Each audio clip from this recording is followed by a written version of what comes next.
From this point, Pilate was seeking to release him, but the Jews cried out, saying, "If you release this man, you are no friend of Caesar. Everyone who makes himself a king opposes Caesar."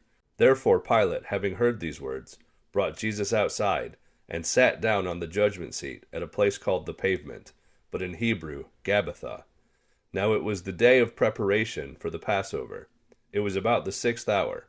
And he said to the Jews, "Behold your king." So they cried out, "Away, away, crucify him." Pilate said to them, "Shall I crucify your king?" The chief priests answered, "We have no king if not Caesar."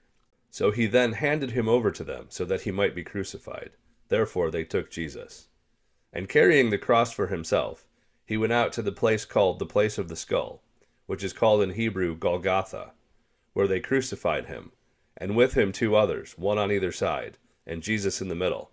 And Pilate also wrote an inscription and put it upon the cross, and it was written, "Jesus the Nazarene, the King of the Jews." Therefore many of the Jews read this inscription, because the place where Jesus was crucified was near the city, and it was written in Hebrew, in Latin, and in Greek.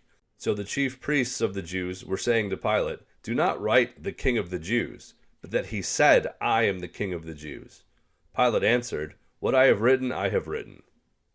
John chapter 19, verses 12 through 22. Now please take some time to reflect on the passage we just read.